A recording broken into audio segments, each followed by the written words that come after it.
সবার মতামতের ভিত্তিতে আমরা কল পোল্ট্রি কিনে আনলাম। সবকিছু কমপ্লিট হয়ে আনার পর কল আমরা চলে এলাম কাঁচামরিচ আর মশলাপাতির দোকানে। এই নয়ন আগে সবকিছু কুটে মুটে রেডি হয়ে থুয়ে দিছে।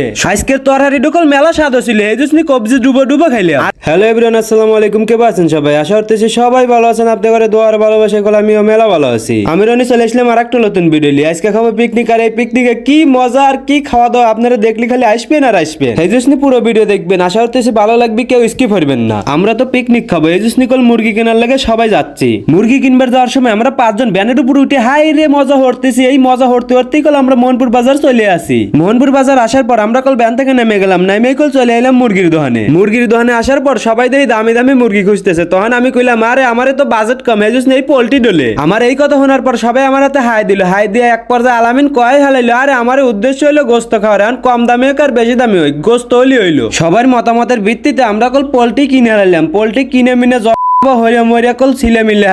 সবকিছু কমপ্লিট হয়ে হালানোর পর কল আমরা চলে এলাম কাঁচামরিচ আর মশলাপাতির দোকানে। কারণ এখান থেকে এই পোল্ট্রির গোস্তর আদার লেগে যাবতীয় মশলাপাতি আর কাঁচামরিচ লেওয়া লাগবে। আর এই দোকানে এসে দেখি আমার আব্বার কাহা বসে রয়েছে। যেটোর পরে ফোন রয়েছে আর অমুক টাকা রয়েছে, হেডো কল আমার কাহা। আর এই যে 500 টাকার লোট আর দাড়িত রং হরা, এটাই কল আমার আব্বা। এডো কল খালি আমার আব্বা লয়, এডো আমার পান, এডো আমার বাইসে থাকার কারণ। যে নিজে কষ্ট হয়ে এলো আমার সব আব্বার হাসি মুহে পূরণ হচ্ছে। আমি আমার আব্বা কবের চাই, আব্বা তোমাকে অনেক ভালোবাসি। কোনোদিন তো সামনাসামনি কর সাহস হয় নাই, হেজিস নিয়ে এই ভিডিওর মাধ্যমে আপনাকে কয়া দিলাম। যাই হোক, অবশেষে কল আমার সব বাজার কমপ্লিট, অবশেষে চলে এলাম বাড়িতে এসে কল আমরা ড্রেস চেঞ্জ করে চলে গেলাম পিকনিকের জায়গায়। যা দেই নয়ন আগে সবকিছু কুটে মুটে রেডি হয়ে থুয়ে দিছে। সবকিছু কোটা দেহে আমি আর আলামিন কল মেলা খুশি হয়ে গেলাম। আর এই খুশিতেই রাধা তুলে দিলাম। এখন আপনারা কবের পারেন খুশি তোমরা দুইজন হইলে সবারই তো খুশি হওয়া লাগবে।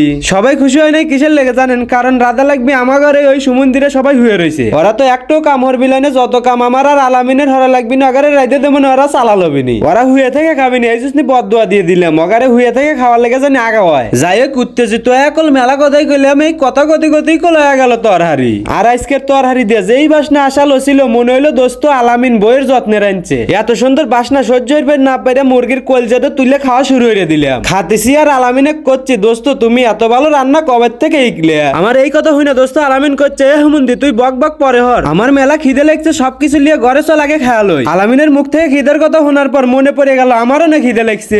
এরপরেই আমার বক বক বাদ্য কল সবকিছু ঘরে লিয়ে এলাম। ঘরে লিয়ে এসেই কল সবাই ডাইনের মতো খাওয়া শুরু হয়ে দিলাম। আজকের তরহারি ডুকল মেলা স্বাদ ছিল, এই জন্য কবজি ডুবো ডুবো খাইলাম। আর এই হুমন্দি মোটা গাদল এত খাওয়া হয়েছিল যে আর খাওয়াই শেষ হলো না। আপনারাই দেখেন তো কি খাওয়া খাইছে, মনে হচ্ছে মোষ খাইতেছে। এই হুমন্দি দাওয়াত দামারে বিস্কুট খাওয়াচ্ছে আর ও আমারে পাড়াইছে গোস্ত খাচ্ছে, তাও আবার মোষের মতো। যাই হোক এরকম খাতি কল আমার খাওয়া দাওয়া শেষ হয়ে গেল। খাওয়া দাওয়া শেষ হওয়ার হাতে হাতে কল ভিডিও শেষ হয়ে গেল। আর ভিডিও শেষ হওয়ার আগে একখান কথা কই, যারা ইউটিউব চ্যানেল থেকে ভিডিওটা দেখতেছেন অবশ্যই ইউটিউব চ্যানেলটা সাবস্ক্রাইব করে দিবেন। আর যারা ফেসবুক পেজ থেকে দেখতেছেন অবশ্যই ভিডিওটা লাইক কমেন্ট শেয়ার করে দিবেন, নাহলে আপনার মাথায় খুলি উড়ে আলাবো।